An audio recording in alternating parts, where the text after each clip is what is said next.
vamos con el tema principal de hoy. Lo hemos dejado lo más tarde posible en horario porque es un tema de una gran dureza. Vamos a ver los experimentos que se hicieron con personas durante la Segunda Guerra Mundial. ¿Qué hicieron los países con esos soldados o personas que capturaban y que encarcelaban de alguna manera? ¿Y cómo acababan con sus vidas? Porque era el fin que le esperaba prácticamente a la gran mayoría de personas de este tipo. Para ello tenemos aquí a David Vargas. ¿Qué tal? Muy buenas noches, amigo. Buenas noches, Daniel. Vamos a hacer un repaso, te vas a encargar sobre todo por lo que hicieron los japoneses, algo que yo desconocía totalmente, y conocemos mucho lo que hicieron los nazis, pero los japoneses en sí no se quedaron atrás. Para nada, y sí que es cierto, ¿no?, que existe como una gran especie de laguna al respecto, porque, bueno, sí, conocemos mucho lo que hicieron los nazis aquí en Europa, quizás porque a lo mejor está esa sensación de que como ocurrió más cerca nos importa más, ¿no? Pero bueno, es que lo que hicieron los japoneses en China, con prisioneros chinos, coreanos, rusos, incluso con prisioneros americanos de la Guerra del Pacífico, vamos, no tiene nombre. Yo creo que esto lo va a resumir muy sencillo. Si mencionamos Auschwitz, todo el mundo, la gran mayoría que nos esté viendo, sabe que es un campo de concentración que está aquí en Europa y que evidentemente se cometió allí muchísima barbarie. ¿Existieron campos de concentración en Japón? Sí, campos de concentración muchísimos y concretamente campos de experimentación biológica, o sea, de guerra biológica. Y sí, existieron y no solo uno, muchos. Fíjate, ¿no? Algo que prácticamente podría pasar desapercibido para la mayoría, pero para ello está aquí David Vargas, especialista en todo el mundo japonés y un tema como este que es apasionante, aunque ya aviso que es bastante duro. También tenemos aquí a nuestro neuropsicólogo favorito, Javier Marín. ¿Qué tal? Muy buenas noches. Muy buenas noches, Dani. Encantado de estar aquí de nuevo. Un tema muy delicado, de lo que hicieron los nazis, más o menos. Hemos oído cosas, pero hicieron algunas cosas que se nos escapan. No sé cuál es la que más te ha marcado a ti preparándote este programa. Lo que más te haya marcado así, que salga un poco de lo normal, que no hay nada normal en este tema. Resulta difícil decantarse por una de estas, vamos a ser generosos y vamos a llamarle monstruosidades, ¿no? A mí la que más me ha impactado son las pruebas que hacían a prisioneros los nazis para comprobar hasta qué punto se desarrollaba tolerancia, y para ello no tenían otra cosa que inocular pues virus, bacterias de tifus, malaria, etcétera, etcétera, etcétera. Todo para comprobar, para verificar hasta dónde podía llegar la inmunidad de la persona, del prisionero, antes de que falleciera. Vamos a ver luego en profundidad que este es uno de esos experimentos. Tengo anotado hasta 14 de los que hicieron los nazis. Veremos también, David nos irá contando lo que hicieron o que hicieron similar o que no tuviera nada que ver los japoneses. También hablaremos de los rusos, que también hicieron cosas, ¿no? Pero incluso aquí en España, me hablaba fuera de cámara que Franco también hizo algunas cosas, también la vamos a ver, vamos a tocar. Hablamos de que es un tema muy peliagudo, a ver hasta dónde nos metemos y hasta dónde nos embarramos, ¿no? Vamos a empezar, Javier, con experimentación que se le hacían a hermanos gemelos, que aquí esto ya suena un poco raro, pero cuando te lo lees, ¿no? Por ejemplo, o sea, Joseph Mengele, que fue uno de los artífices, por llamarle de alguna manera, que hacía estos experimentos, esto es brutal. ¿Qué les hacía a los hermanos gemelos? Bueno, evidentemente, cuando hablamos de la experimentación nazi, allá en la Segunda Guerra Mundial, pensamos automáticamente, o nuestro inconsciente se traslada a Joseph Mengele, el ángel de la muerte, y Auschwitz. Evidentemente, en esa Alemania nazi había muchos Joseph Mengele, y no solo estaba Auschwitz, estaba Mauthausen, estaba Sonnenheim. Había campos de concentración en donde se experimentaba, efectivamente, pero no experimentaba cualquiera. Estamos hablando de médicos, de genetistas, de virólogos, de biólogos. No eran gente que no tenían preparación científica, sino todo lo contrario. Efectivamente, uno de los experimentos consistía en experimentar diferentes fármacos, diferentes amputaciones en uno de los dos gemelos y ver qué consecuencias tenía en el otro, o incluso dar diferentes compuestos químicos a cada uno de los dos gemelos para ver cómo iban evolucionando y comprobar así qué peso tenían los genes, ya que los gemelos comparten casi el 100% de los genes. Entonces, con eso lo que pretendían era determinar hasta qué punto una amenaza externa podía ser contrarrestada por una misma herencia genética.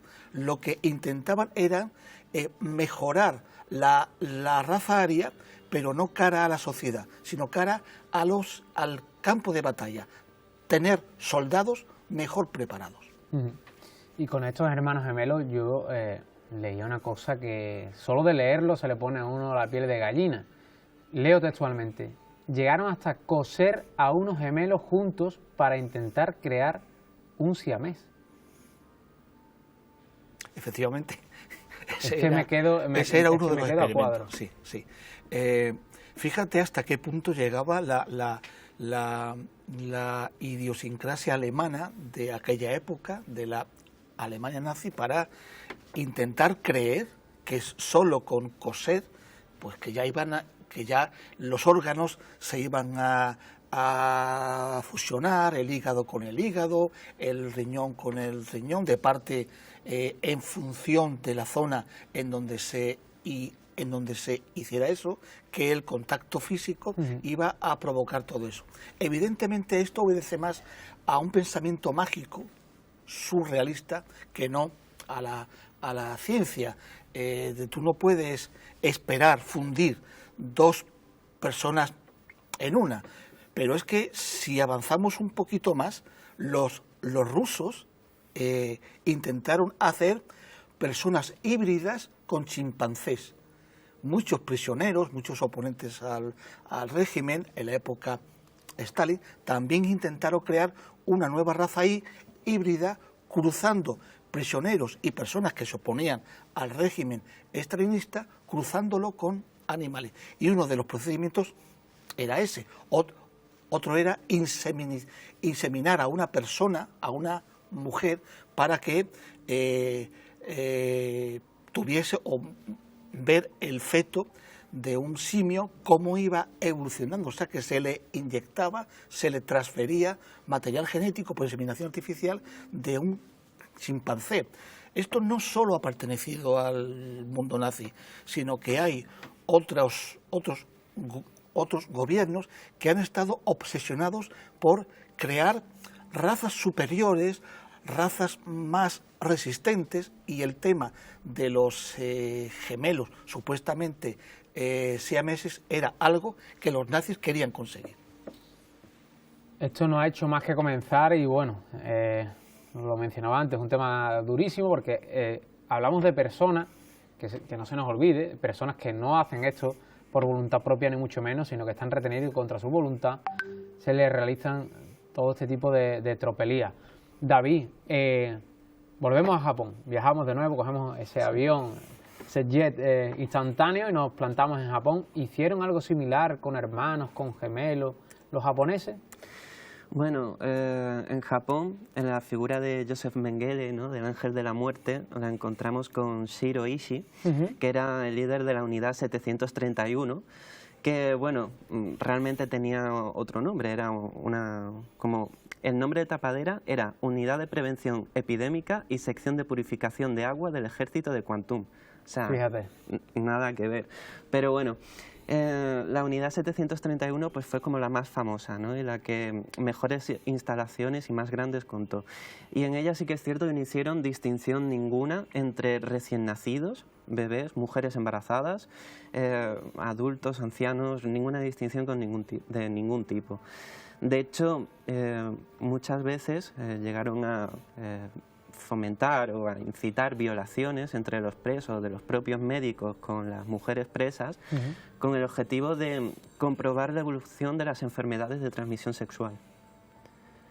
Entonces, bueno, sí, no tuvieron nada que ver.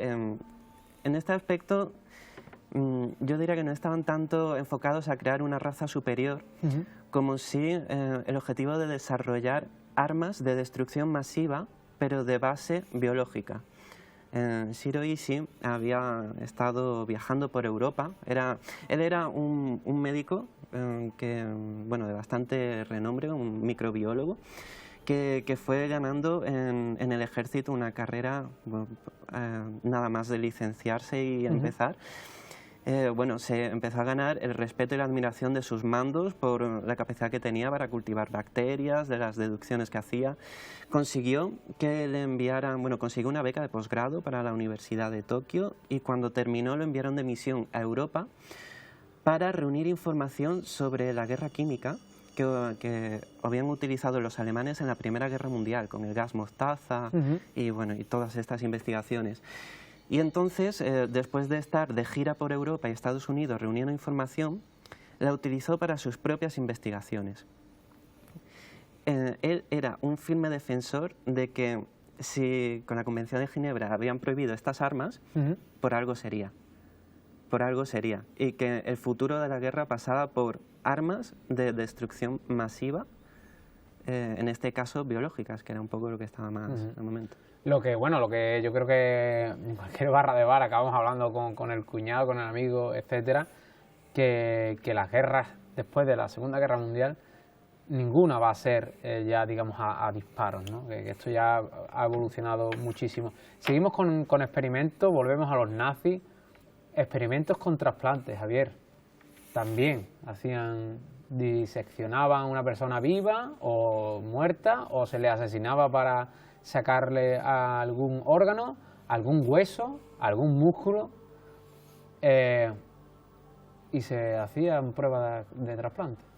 Sí, pudiéramos pensar erróneamente que los nazis, los médicos nazis, porque estamos hablando, como he dicho anteriormente, de gente con una muy buena preparación científica. Yo la palabra médico entiendo que la usemos pero en mi cabeza un médico es alguien que te intenta salvar la vida.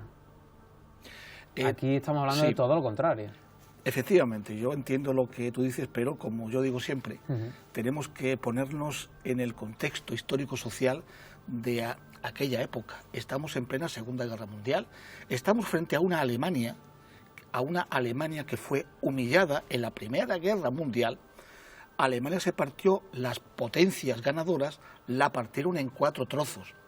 Estamos hablando de que un pueblo fue tremendamente humillado.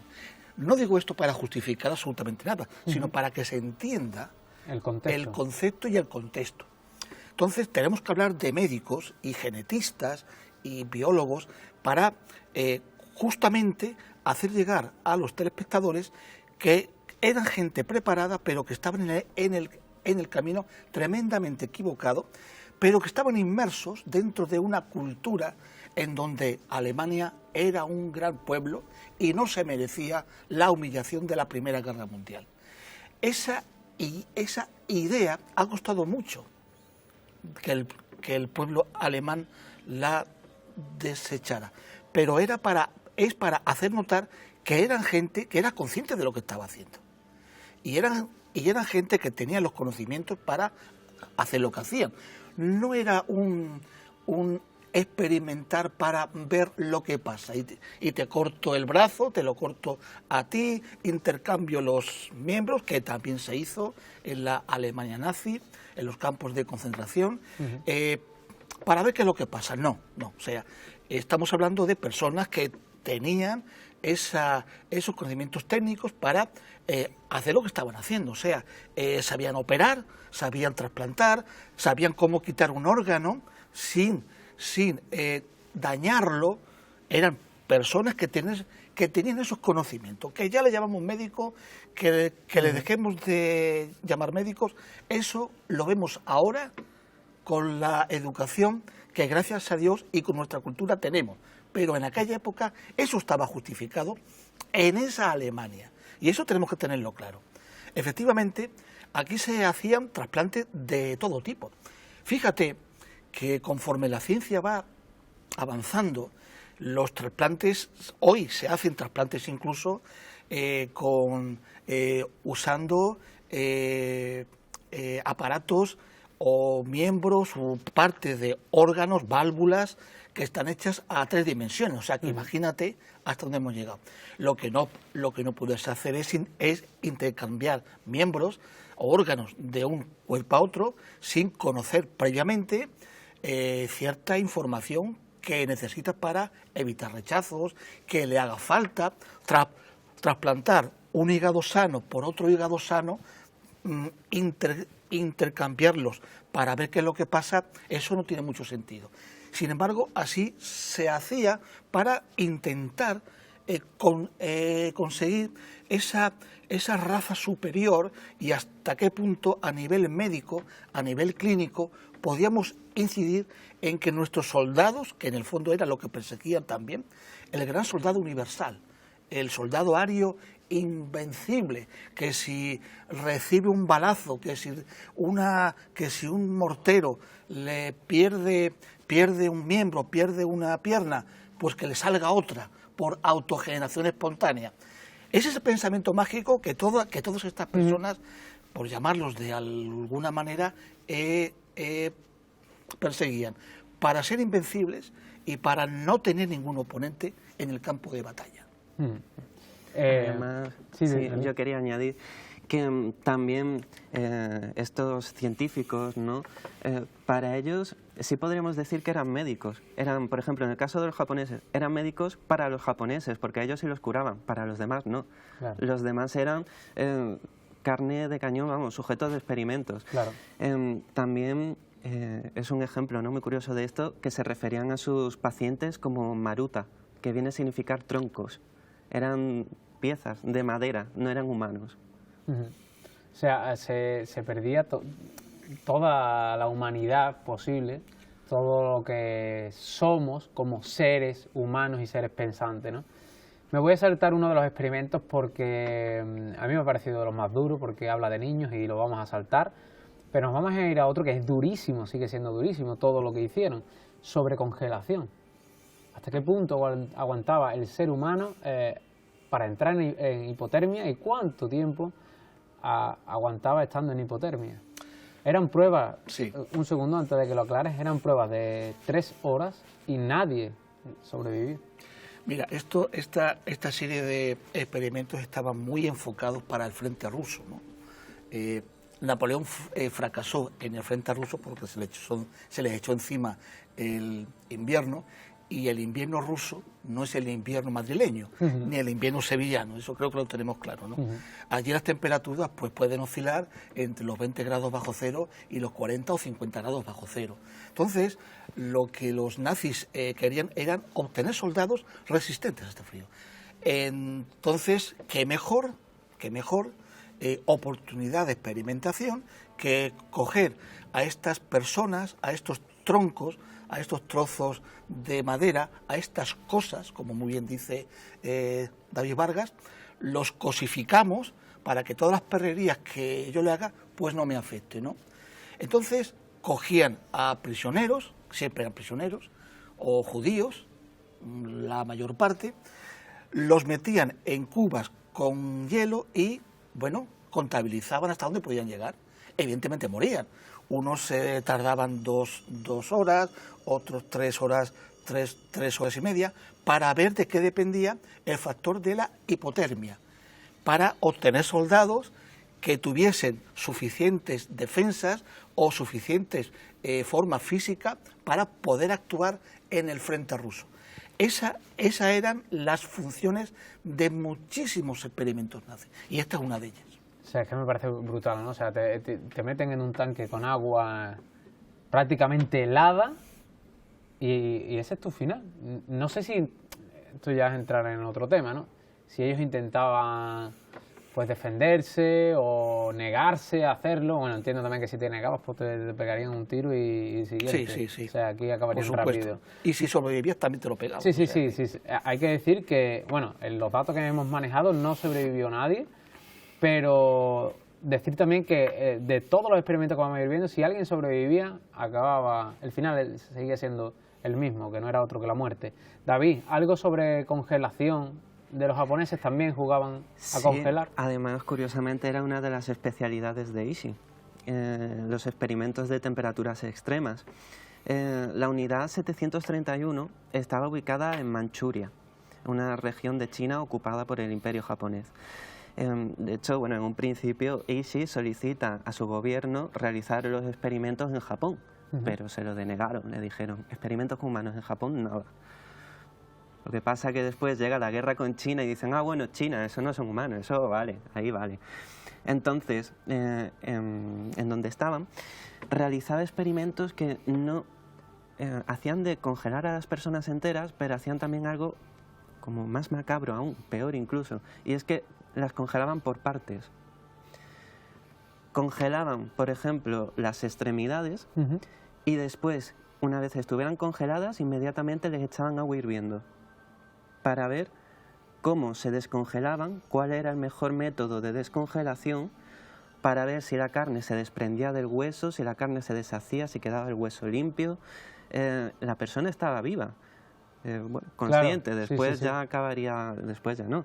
Pero eso, y lo hacían por partes, iban congelando a estos pacientes por partes y después viendo cómo evolucionaban las gangrenas y esos métodos de descongelación.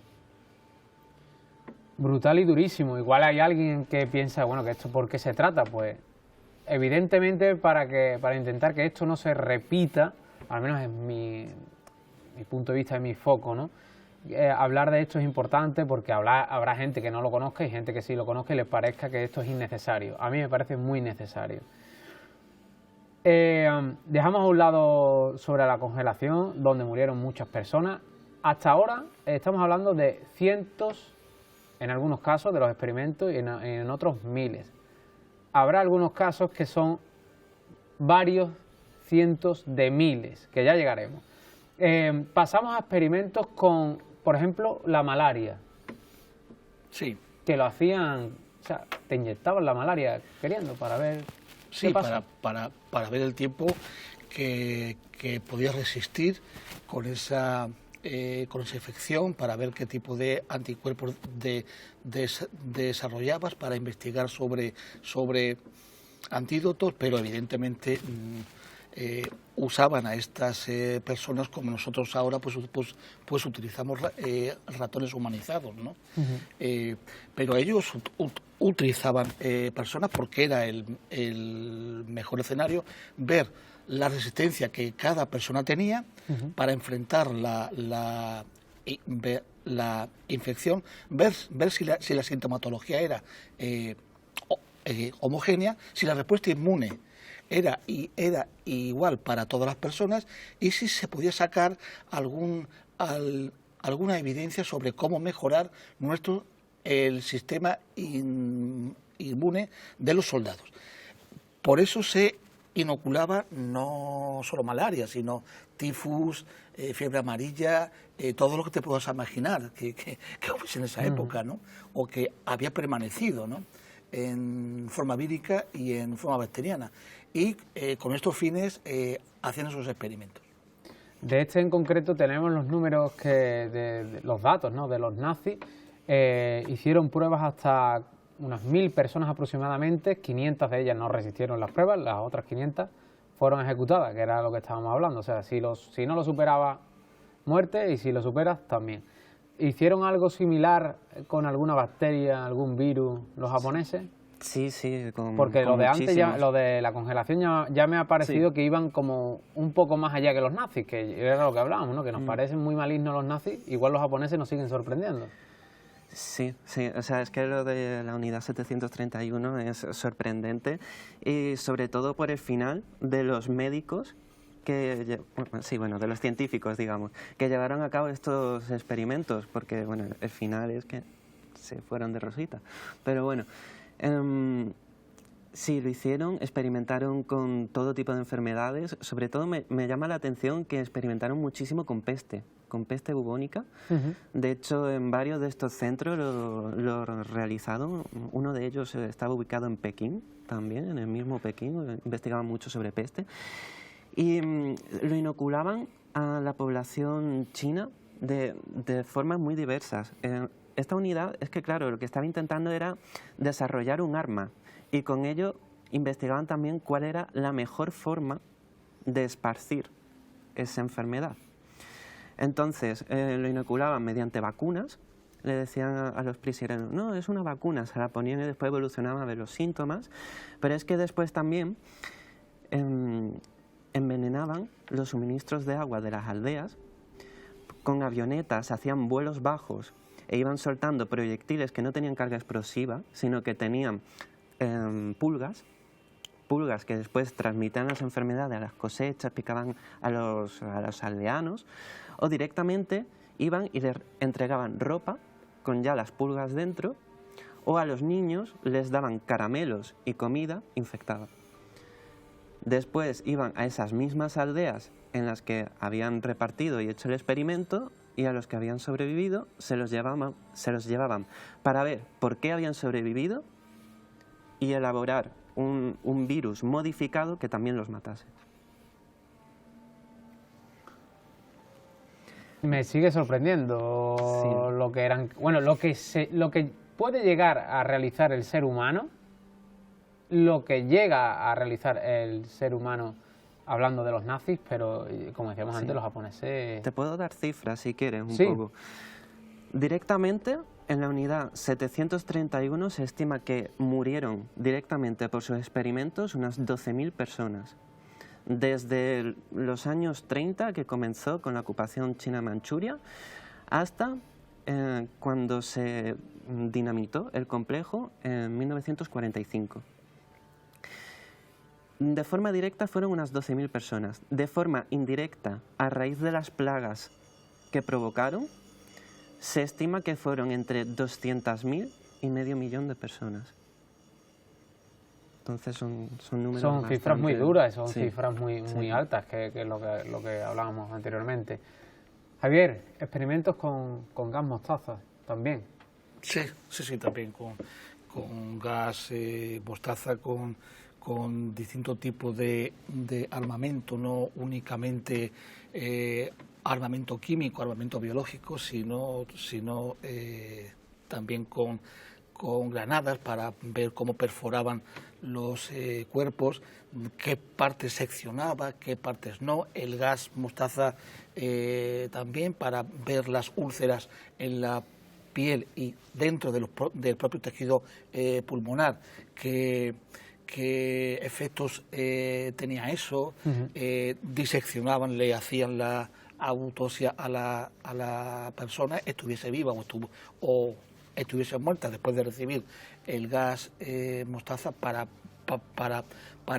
verificar, tratar de verificar qué órganos estaban afectados, ¿no? Esto también se hizo, y ten en cuenta que has comentado 14 tipos Que tenemos aquí sepamos, registrado, claro. que sepamos. Habrá muchísimos más, y no solo en la Alemania nazi, sino también con el señor Shiro, que como muy bien dice David, aunque la ONU lo condenó a él y a sus colaboradores como criminales de guerra, como muy bien dice él, pues se marchó de rosita, sin el juicio internacional al que fueron sometidos muchos dirigentes nazis en Nuremberg. Pues este señor y todo, bueno, de hecho Shiro abrió una clínica 6 meses después, o sea que este hombre seguía con su vida y vivió hasta los 67 años. ¿Por qué hubo un juicio en Nuremberg por crímenes contra la humanidad y con este señor japonés y todos sus colaboradores no? Pues sencillamente por la negociación que mantuvieron a cambio de datos, a cambio de cuestiones, a cambio de información de los experimentos, pues desgraciadamente se fueron de rositas estos asesinos.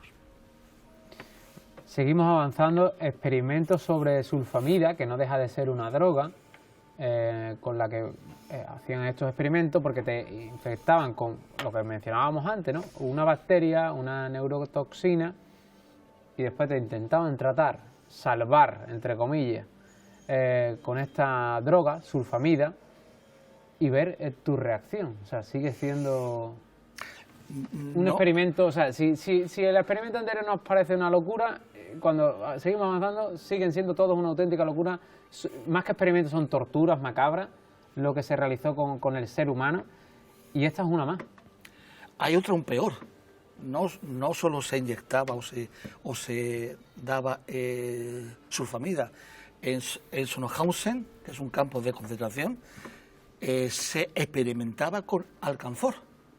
Se inyectaba alcanfor líquido para ver cuánto tiempo tardaba la persona, porque aunque sean prisioneros son personas protegidos por la Convención de Ginebra, hasta perder la razón, hasta desarrollar un cuadro psicótico. ¿Y qué tipo de cuadro psicótico? Se les inyectaba alcanfor líquido, o sea, no ya una droga, sino este producto químico. O sea, que imagínate hasta dónde llegaba esa voracidad, que por mucho que nos duela reconocerlo, eso es parte del ser humano. O sea, no nos engañemos. Yo no conozco a ningún animal salvaje que vaya por ahí haciendo experimentos con otras especies, ¿no? O sea, eso lo han hecho seres humanos. Y lo que pienso que es bueno, doloroso, frustrante, pero es bueno que saquemos esto para que la gente sepa que si no hay un control, porque a raíz de todo esto es cuando se empezó a hablar del bioderecho, a raíz de todas estas barbaridades, que si no ponemos límites a la ciencia, el todo vale, aquí no sirve, y mucho menos el fin no justifica los medios. No podemos llegar a grandes conclusiones científicas por caminos equivocados. Eso tenemos que evitarlo. Y es muy bueno sacar todo esto a la luz pública, a la opinión del ciudadano, para que no volvamos a caer en los mismos errores y no lo permitamos.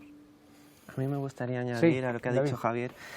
A mí me resultó muy interesante una reflexión que hizo John Hersey en su libro Hiroshima, recopilando testimonios de los supervivientes de esta bomba nuclear. Y uno de ellos dijo que les sorprendía ver cómo personas que se habían portado de forma tan salvaje durante la Segunda Guerra Mundial, una vez terminada la guerra, se habían vuelto gente completamente hospitalaria, gente educada, gente que le trataba bien, ¿no? Entonces, con esto lo que quiero llegar es también a la reflexión de que, aunque ahora todo esto nos pueda parecer lejano, realmente la guerra crea monstruos. Y realmente si vuelve a otro conflicto, hoy en día, pues esta historia se podría volver a repetir. Y también de ahí la importancia, ¿no?, de hablar y tratar estos temas, por muy macabros que sean. Macabros también el siguiente experimento. O sea, yo es que me pongo en la piel y es muy duro. Imagínense que le quitan toda comida y toda bebida y que solo le van a ofrecer agua salada, agua de mar. Y hasta que dures. Sí, efectivamente. Esto se hacía en campos de concentración, que era donde se podía hacer, evidentemente, donde ahí todo valía. La intención era comprobar hasta qué punto eras capaz de asimilar cloruro sódico, que es el componente esencial de la sal, ¿no?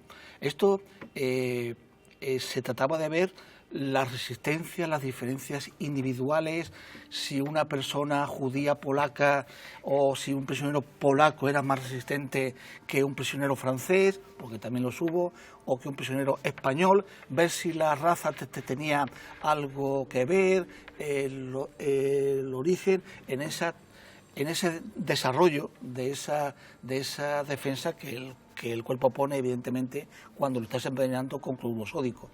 Este era el único fin. Bueno, se les daba agua, se les privaba absolutamente de cualquier alimento y agua salada hasta que fallecía.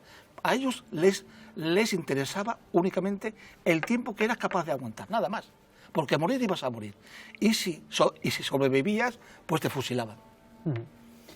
90 personas, en teoría, fueron las registradas que murieron con este método de experimento, por llamarle de alguna manera, y que también apuntaban en algunos medios que llegaban a lamer el suelo cuando éste se limpiaba. Yo dudo de que se limpiase el suelo, pero bueno, ahí queda también el apunte, que yo creo que ya un poco más de leyenda y de literatura que otra cosa.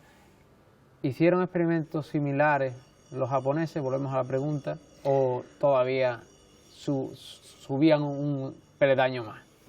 A ver, con agua salada en concreto, ahora mismo no podría decirte, pero experimentos igualmente de brutales o muchísimo peor, también lo hicieron. O sea, por ejemplo, metían a los prisioneros en centrifugadoras para comprobar cuánto tiempo tardaban en morir. O colgaban a los prisioneros boca abajo para ver cuánto tiempo tardaban en ahogarse. Y bueno, experimentos con venenos, con granadas también a distintas distancias, lanzallamas. Incluso también es muy curioso que en cierta forma era un centro de formación para médicos del ejército japonés, porque disparaban a los prisioneros y después un médico japonés en prácticas tenía que operarle, cerrar la herida en una situación como de estrés, como si fuera emulando una batalla real, y de esa forma le servía pues de prácticas, de entrenamiento. Después, herida operada o no, el prisionero era fusilado. El final era el mismo y ahora llegamos a uno de los puntos que más sujetos sufrieron, hasta 400.000, y hablamos de esterilización. Se buscó la manera más sencilla, más económica y más rápida de esterilizar a gran número de personas a la vez. Brutal. Sí, efectivamente, tenemos que remitirnos a la idiosincrasia, a la cultura que se fomentaba, que se desarrolló durante tantos años después de la Primera Guerra Mundial en la Alemania nazi, en la Alemania nacionalsocialista o Alemania nazi, ¿no? Se estima que murieron 6 millones de judíos, de personas de religión judía, en los diferentes campos de concentración.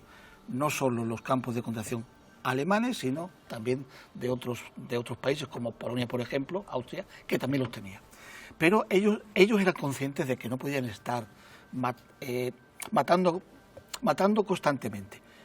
No fue una razón de humanidad, no nos equivoquemos, porque para ellos, vuelvo a insistir, el enemigo es como el mundo japonés, exactamente igual. Cosifico a mi enemigo, le quito valores humanos y me es más fácil, me hace sentir menos culpable hacer lo que me dé la gana con él, ¿no? Bueno, este mismo principio es el que está presente en otros muchos procesos, ¿no? La violencia de género, por ejemplo. Pero bueno, efectivamente ellos llegan a una conclusión de que, bueno, están en una guerra, oye, y eso requiere dinero, porque la guerra es dinero, no nos engañemos. Es un negocio, lo ha sido siempre y lo sigue siendo ahora. Bueno, pues ¿qué podemos hacer? Porque es que gasear a miles y miles y miles y miles de personas judías, prisioneros de guerra, pues eso cuesta una pasta. ¿Qué es lo que podemos hacer? Bueno, pues para controlar la población judía vamos a esterilizarlos. Y esa fue la única razón, fue una razón económica. Además, que si ellos pretendían eliminar al pueblo judío de la faz de la tierra, evidentemente el gasearlos tenían poco sentido, era demasiado costoso, tanto en dinero como en recursos. Vamos a ir esterilizando hombres y mujeres de tal forma que no puedan procrear más. Este era el sentido de esas esterilizaciones. Y Javier, ¿cómo lo hacían? ¿Cómo llegaban? ¿Cómo te inoculaban? Que no lo sé, ¿no? La manera, o cómo te amputaban, cómo te hacían estéril. Pues mediante tratamientos químicos experimentales que te destrozaban el sistema endocrino, pasando por ahí, hasta una ligadura de trombas en las mujeres, en en las condiciones Claro. quirúrgicas no especialmente idóneas, sin consentimiento, por supuesto, porque no tienes ningún derecho. Eres un trozo de madera. A mí me gusta mucho lo que ha dicho David, porque es que es exactamente así. O sea, eres peor que un animal. Eres un trozo de madera. O sea, hasta los conductos por donde pasa el semen del hombre, pues cortarlos también. Tratamiento químico, tratamiento quirúrgico, evidentemente eran tan salvajes que muchas personas pues morían en la mesa de operaciones, por llamarlo de alguna manera. La mesa de las locuras, diría yo. David, ¿les dio a los japoneses por esterilizar también? Por esterilizar, por lo menos lo que es la unidad 731 no llegó a hacerlo, se enfocaban más en desarrollo de armas de destrucción masiva, de arrasarlo todo a su paso y que no quedase nadie.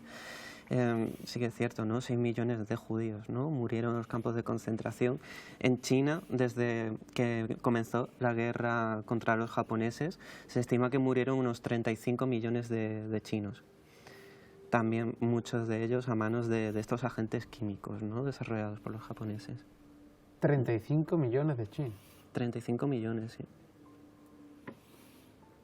Aquí hablamos de números, Javier.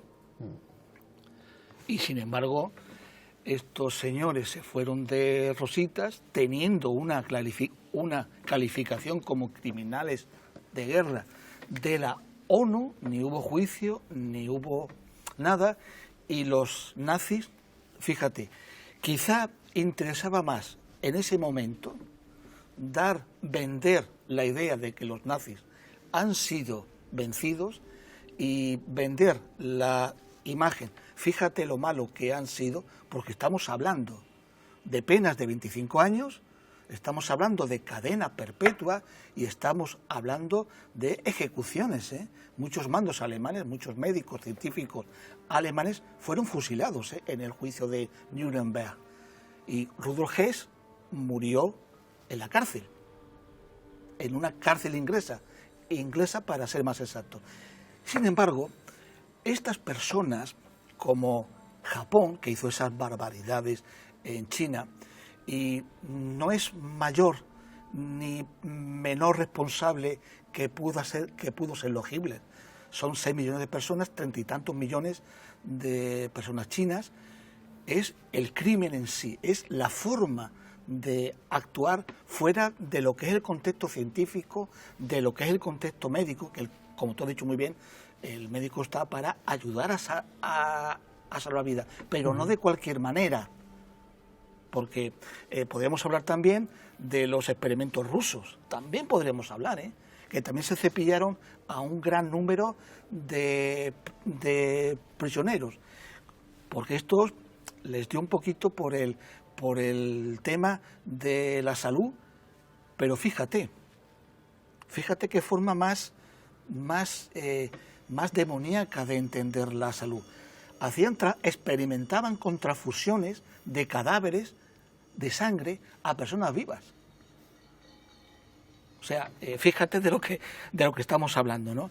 Entonces, claro, si eso lo miras con los parámetros actuales que nos han enseñado en la EGB cuando existía, en primaria, en BUP cuando existía, en COU, pues no, oye, esto, no, eso lo hemos hecho nosotros. Eso lo han hecho personas, seres humanos. Entonces, imagínate todo esto. Y no solo podemos hablar de experimentación química, también podemos hablar de otro tipo de experimentos que han pasado más desapercibidos, como es Franco y la Luftwaffe alemana. Vamos a terminar con Franco, pero antes quedan algunos de estos experimentos. Tengo aquí anotado con veneno, ya lo hemos mencionado anteriormente, ¿no? Con esas garrapatas y demás. Pero bueno, me sigue pareciendo muy curioso que te daban la comida ya envenenada. Pues no entiendo tampoco muy bien para ver qué sentido tenía, ¿no?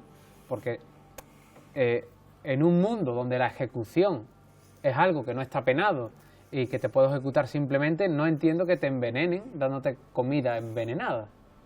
No, a ver. A ver, son dos cosas diferentes.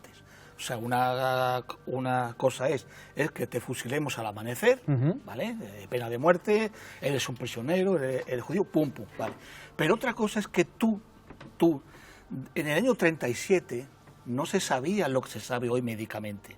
Si tú quieres saber, por ejemplo, que es una curiosidad loable tuya, tú, mira, yo quiero saber hasta dónde llega el cianuro, o qué tipo de neurotransmisor, hombre, a mí, ni a ti, ni a David se nos ocurre, le voy a echar cianuro en el vaso de agua o en el café que le voy a dar a David, voy a ver el tiempo que tarda, lo voy a cronometrar y luego le voy a hacer la autopsia. Eso era en aquella época.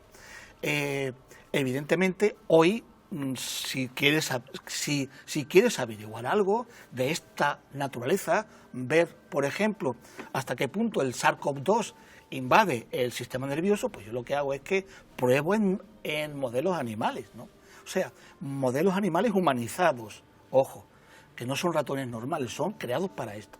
Entonces, claro, esta es la diferencia.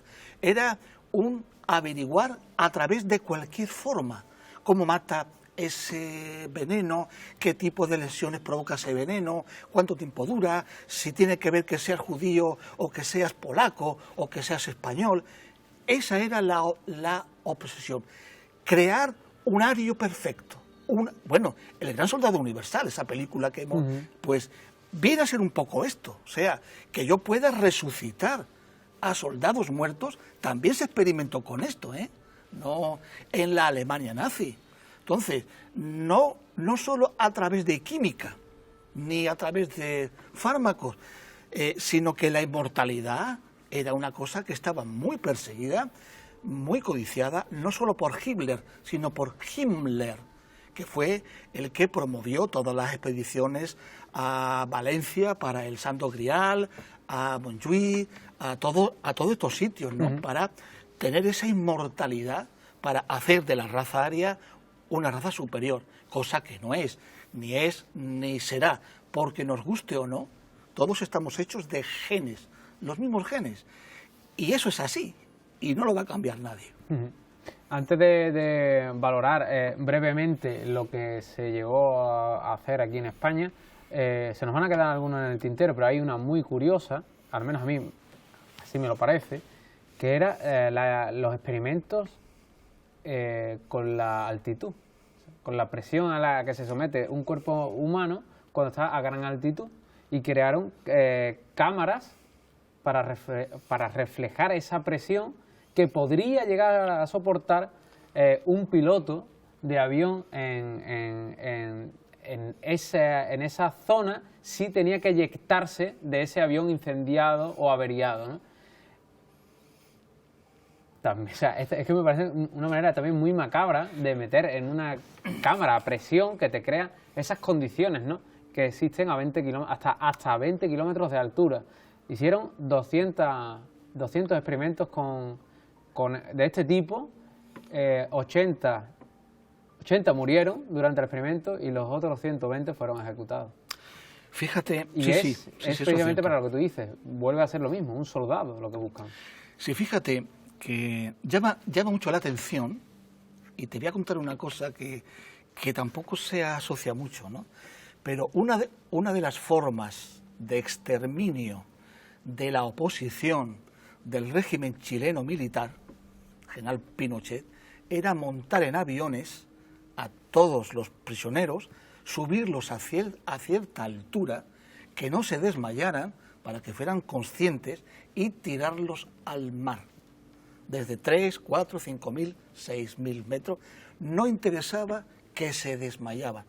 Me da la impresión que muchos ejércitos y muchos gobiernos, no voy a decir signo político, pero han utilizado mucho en sus ejércitos y en sus intervenciones militares en el campo de batalla muchos resultados, muchos datos del mundo nazi, del mundo japonés y del mundo ruso, y del mundo americano también, que también los hay.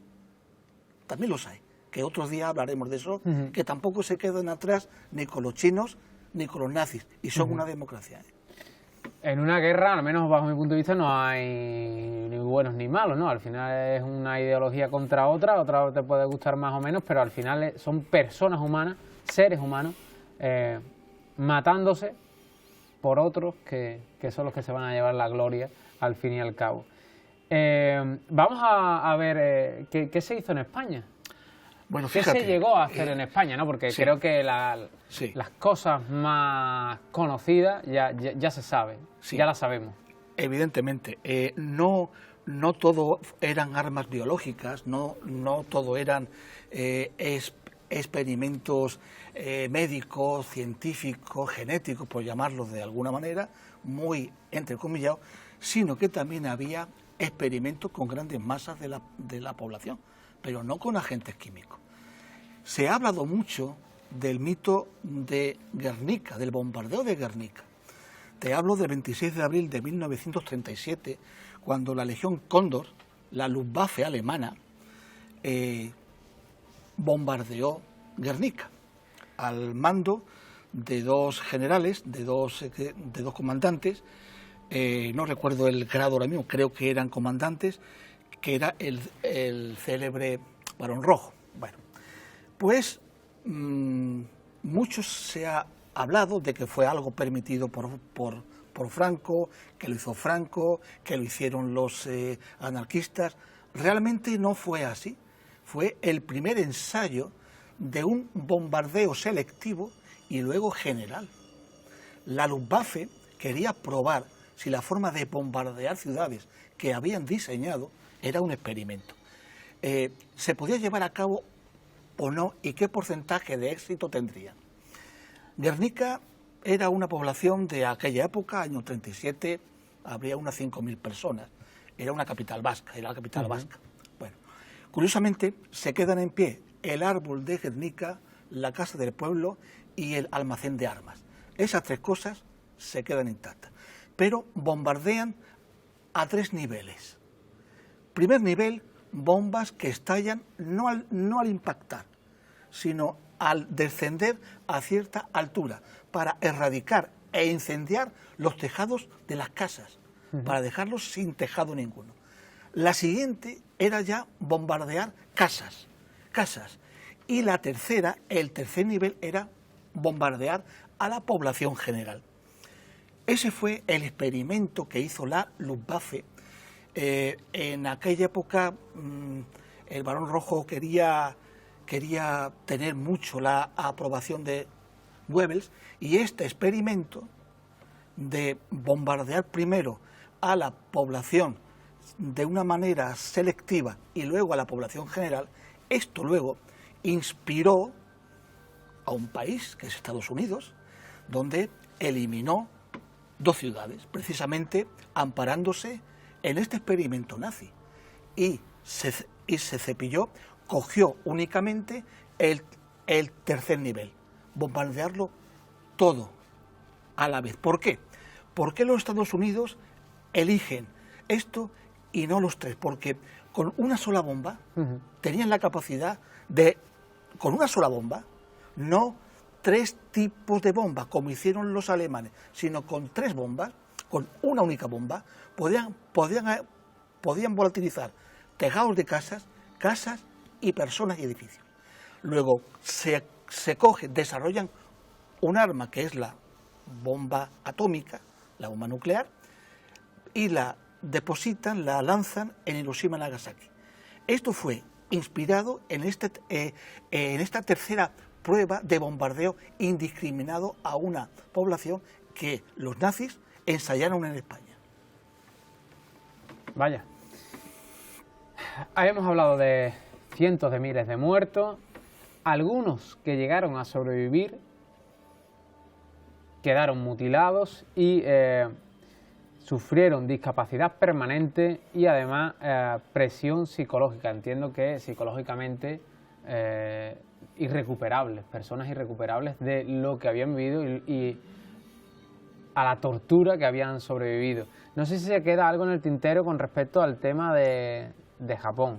Sí, David. bueno, siempre hay mucho que comentar. O se quedará mucho, seguramente. Sí.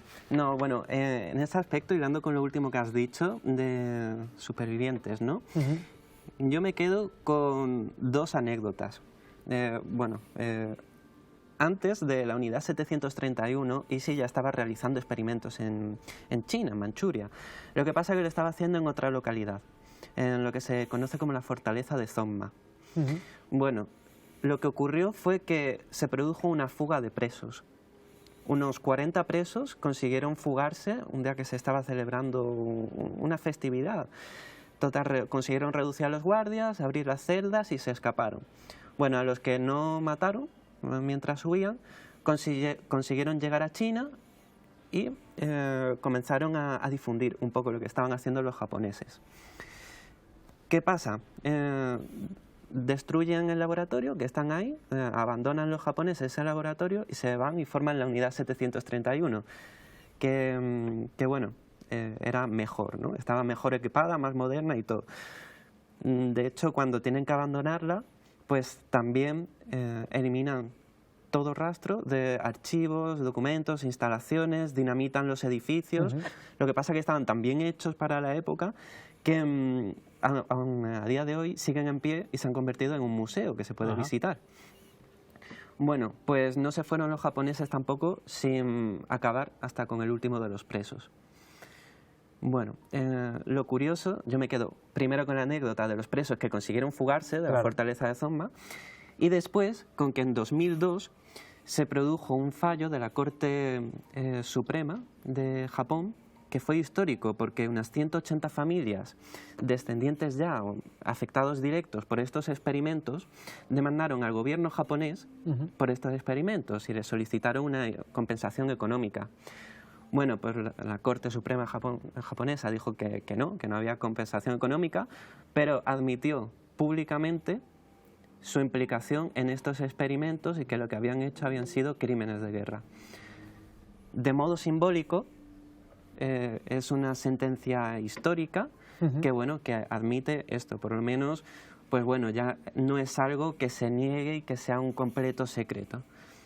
Y bueno, pues me quedo con eso, que ya no se puede recuperar el daño que se hizo, pero por lo menos ya son públicos los nombres de los responsables.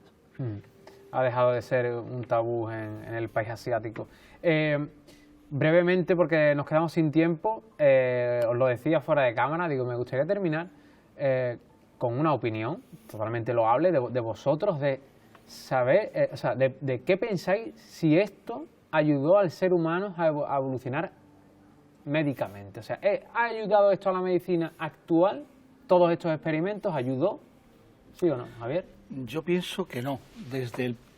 Tú elaboras experimentos para tratar de mejorar a toda tu especie, a todas las personas del mundo. Tú no desde el momento en que tú haces una separación ideológica o de raza entre unos y otros, ya las conclusiones que puedas llegar van por caminos equivocados, tremendamente equivocados. No se avanzó en nada, fue un tremendo retroceso que lo único que consiguió fue una gran desconfianza a partir de todos estos hechos de lo que es la ciencia. La ciencia ha dado muestras de que lo único que quiere es el bien para la especie humana, el bien para todos los seres vivos, pero a través de unos caminos éticos. En el momento que faltas esos caminos, todo lo que vayas descubriendo, lo has descubierto por caminos equivocados, no son ni aprobables, ni mucho menos médicos. David, ¿piensas igual? Bueno, pues es que es una pregunta muy complicada. Yo, a ver, supongo que al eliminar esas barreras éticas de la investigación científica, se pueden llegar a realizar experimentos que aporten unas conclusiones que no sean las comunes. Desde luego, de los documentos que Estados Unidos desclasificó sobre los experimentos de la unidad 731, que fueron cerca de 1000, seguro que no conocemos ni una mínima parte de lo que realmente allí ocurrió y de las implicaciones que realmente eso ha tenido para algún conocimiento moderno.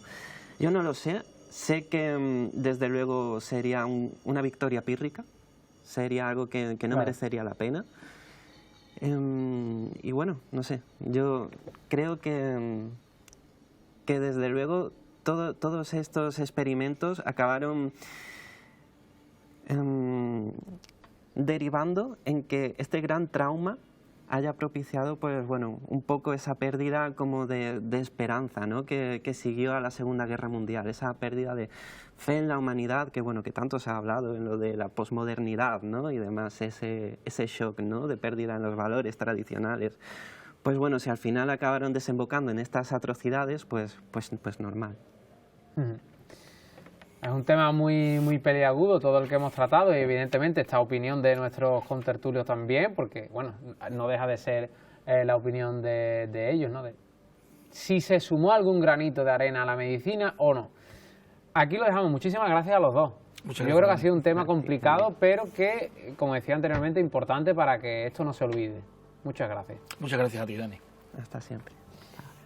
Recuerden, dentro de 7 días tendremos, esperemos, un tema, bueno, menos duro, ¿no? que este, pero estaremos aquí, dentro de tan solo 7 días, aquí en Zona Oculta. Hasta entonces.